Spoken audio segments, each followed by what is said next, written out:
Assalamualaikum warahmatullahi wabarakatuh. Halo everyone.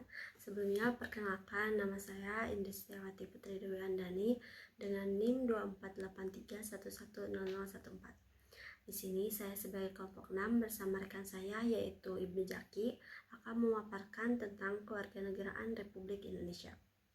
Sebelumnya langsung saja kepada materinya, yaitu Pemerintah Republik Indonesia pada tanggal 1 Agustus tahun 2006 itu telah mensahkan Undang-Undang Nomor 12 tentang Kewarganegaraan RI.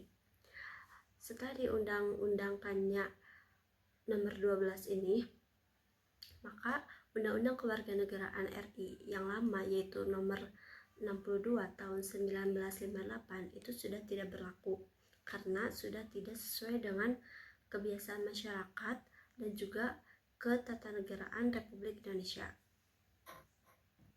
Di dalam Undang-Undang Nomor 12 ini mengandung beberapa asas kewarganegaraan, yaitu ada asas kewarganegaraan umum dan juga ada asas kewarganegaraan khusus. Asas kewarganegaraan umum yaitu diantaranya ada 4. Yang pertama ada asas ius sanguinis atau law of the blood, yang dimana asas yang menentukan kewarganegaraan seseorang itu berdasarkan keturunan, bukan berdasarkan negara ataupun tempat kelahiran. Yang kedua itu ada asas ius soli ataupun law of the soil, itu dimana asas yang menentukan kewarganegaraan seseorang itu berdasarkan tempat ataupun negara kelahiran bagi anak-anak yang sesuai dengan ketentuan undang-undang ini. Selanjutnya yaitu ada asas kewarganegaraan tunggal, yang dimana asas yang menentukan satu kewarganegaraan bagi setiap orang. Dan yang terakhir itu ada asas kewarganegaraan ganda ataupun terbatas, yang dimana asas yang menentukan kewarganegaraan itu sesuai dengan ketentuan di dalam undang-undang ini. Selanjutnya yaitu ada asas kewarganegaraan khusus, diantaranya yaitu ada asas kepentingan nasional, ada asas perlindungan maksimum, ada asas perlindungan hukum dan di dalam pemerintahan, ada asas non-diskriminatif, ada asas publisitas, ada asas penghormatan di dalam sebuah HAM, dan ada asas yang lainnya. Status kewarganegaraan NI, seseorang bisa dikatakan warga negara Indonesia ataupun WNI itu diantaranya sebagai berikut. Di dalam status kewarganegaraan itu seseorang bisa diakui sebagai WNI jika ia terlahir dari perkawinan yang sah antara ibu dan ayah sebagai WNI, ataupun terlahir dari perkawinan campuran antara ayah WNI ataupun ibu WNA, ataupun sebaliknya. Lalu terlahir di Indonesia dengan orang tua yang tidak jelas kewarganegaraannya. Lalu yang terakhir yaitu diangkat secara sah ataupun diakui oleh negara Indonesia. Personal di dalam hukum yaitu meliputi status kewarganegaraan, status keluarga, dan status administratif, di mana status kewarganegaraan ini yaitu meliputi hak dan kewenangan dalam hak memiliki suara, pendapat, dan lain sebagainya. Yang kedua itu status keluarga, yang dimana diakui sebagai anak sah ataupun anak kandung, anak angkat, ataupun anak di luar nikah oleh orang tuanya. Yang ketiga yaitu status administratif, yang dimana didukung oleh dokumen-dokumen seperti akta kelahiran, kartu keluarga, dan paspor. Mungkin pemaparan dari saya cukup sekian, dilanjut oleh rekan saya yaitu Ibnu Jaki. Assalamualaikum warahmatullahi wabarakatuh. Sebelumnya perkenalkan, nama saya Ibnu Jaki dengan NIM 2483110005. Saya dari jurusan Hukum Keluarga Islam dan saya sebagai presentator kedua tugas dari kelompok 6 dengan materi menganalisis kewarganegaraan dan status personal tentang UU kewarganegaraan dan konflik kewarganegaraan ganda. Di sini kita akan membahas tentang tadi yang disampaikan presenter pertama itu UU No 12 tahun 2006 tentang Kewarganegaraan Republik Indonesia. Dan di situ juga terdapat tata cara pendaftaran untuk memperoleh kembali kewarganegaraan Republik Indonesia, di mana yang di tata cara pendaftaran itu terdapat 2 poin. Yang pertama itu bagi anak-anak untuk memperoleh kewarganegaraan Republik Indonesia, dan yang kedua bagi yang telah kehilangan kewarganegaraan Indonesia. Di sini saya akan membahas poin yang kedua, bagi yang telah kehilangan kewarganegaraan Republik Indonesia, dikarenakan poin yang pertama tadi itu udah dijelasin sama presentator pertama. Oke, tadi yang poin kedua itu kan bagi yang telah kehilangan kewarganegaraan Republik Indonesia ya. Nah, berdasarkan pasal 42 UU No 12 tahun 2006, ini WNI yang bertempat tinggal di luar wilayah negara RI selama 5 tahun atau lebih tidak melaporkan diri kepada perwakilan RI dianggap telah melepaskan kewarganegaraannya. Nah, kepada mereka dan WNI yang telah kehilangan kewarganegaraan RI sebelum UU No 12 tahun 2006 berlaku, dapat memperoleh kembali kewarganegaraan dengan mendaftarkan diri di perwakilan RI dalam waktu paling lambat itu kisaran 3 tahun sejak UU No 12 tahun 2006 diundangkan, sepanjang tidak mengakibatkan kewarganegaraan ganda.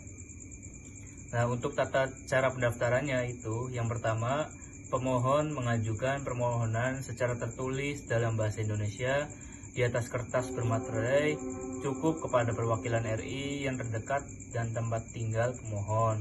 Yang kedua, permohonan pendaftaran sekurang-kurangnya memuat yang pertama itu nama lengkap, alamat, tempat tinggal pemohon, dan yang kedua ada tempat dan tanggal lahir, serta status kewarganegaraan pemohon dan lain-lain. Oke, beranjak dari poin yang tadi saya bahas, sekarang kami akan membahas poin-poin berikutnya.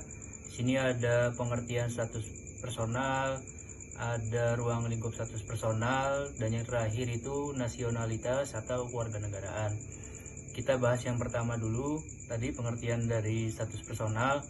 Status personal itu kondisi atau keadaan suatu pribadi dalam hukum yang diberikan atau diakui oleh negara untuk suatu pribadi dalam hukum yang diberikan atau diakui oleh negara untuk mengamankan dan melindungi lembaga-lembaganya. Status personal ini meliputi hak dan kewajiban, kemampuan dan ketidakmampuan seseorang bersikap tindak di bidang hukum, yang unsur-unsurnya tidak dapat berubah atas kemauan pemiliknya, meskipun terdapat perbedaan mengenai status personal ini. Nah, pada dasarnya itu status personal ini itu kedudukan hukum seseorang yang umumnya ditentukan oleh hukum dari negara di mana ia dianggap terkait secara permanen. Oke, poin selanjutnya yang akan kita bahas yaitu ruang lingkup status personal. Isi dan luas bidang meliputi konsep luas terdiri dari kewenangan hukum seperti menikmati dan hilangnya hak keperdataan, kecakapan bertindak, perlindungan kepentingan program kehormatan nama, hubungan-hubungan kekeluargaan, hubungan suami istri, terus kekuasaan orang tua, perwalian, hukum keluarga, perkawinan, perceraian, pengesahan anak-anak jadi dewasa, pengampuan soal pewarisan. Konsepsi sempit adalah dikurangi hukum harta benda perkawinan dan hukum waris. Selanjutnya, menurut hukum Inggris, status personal adalah kondisi hukum seseorang dalam masyarakat yang diberikan oleh negara agar dapat menjadi memelihara masyarakat dan institusi sosial.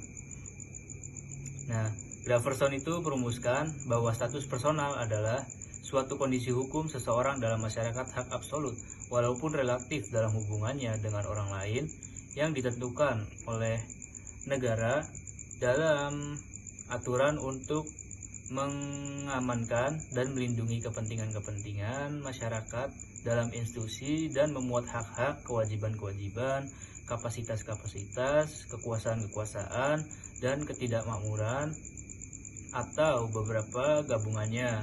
Kondisi hukum demikian dan kejadian-kejadian ini tidak berubah secara umum hanya kehendak orang tersebut.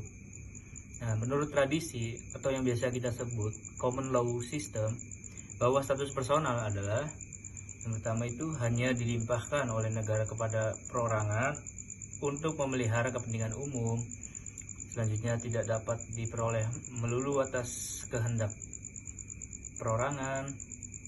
Terus bercorak universalitas. Nah, poin terakhir saya akan membahas tentang kewarganegaraan atau nasionalitas. Setiap negara yang merdeka dan berdaulat harus memiliki warga negara. Hal ini itu disebabkan karena menurut ilmu negara, suatu negara harus memenuhi 3 unsur pokok, yaitu memiliki wilayah tertentu, memiliki organisasi tertentu, dan yang terakhir memiliki suatu kelompok anggota tertentu. Nah, anggota tertentu itu maksudnya warga negara. Untuk menentukan siapa saja yang dapat menjadi warga negara ditetapkan oleh negara tersebut karena hak mutlak negara yang berdaulat.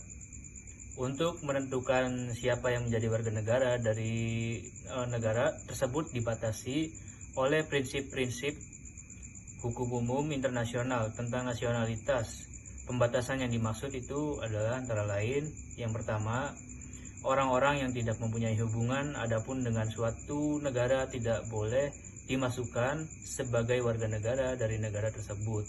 Dan yang kedua, suatu negara tidak boleh menentukan siapa-siapa yang merupakan warga negara suatu negara lainnya.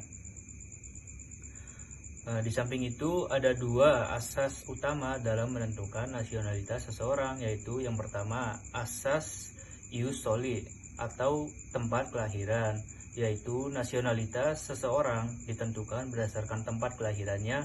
Misalkan seseorang dilahirkan di negara Indonesia, nah maka ia itu merupakan warga negara Indonesia. Dan yang kedua itu asas ius sanguinis atau keturunan, yaitu nasionalitas seseorang ditentukan berdasarkan keturunannya. Misalnya, seseorang yang lahir di Belanda dari kedua orang tuanya saling mempunyai nasionalitas Indonesia, maka ia menjadi warga negara Indonesia. Nah, konsekuensi dari digunakannya asas yang berbeda dalam menentukan nasionalitas seseorang dapat menimbulkan lebih dari satu nasionalitas, yaitu nasionalitas dengan kedudukan bipatride atau multipatride. Juga dapat pula tidak mempunyai nasionalitas sama sekali. Sekian pemaparan materi dari kelompok 6 dari presentator pertama dan presentator kedua. Kurang lebihnya mohon maaf jika ada kesalahan kata dari kami, dan kami harap semua yang menonton video ini bisa memahami apa yang kami sampaikan. Allahumma fiq ila aqwamit thoriq. Assalamualaikum warahmatullahi wabarakatuh.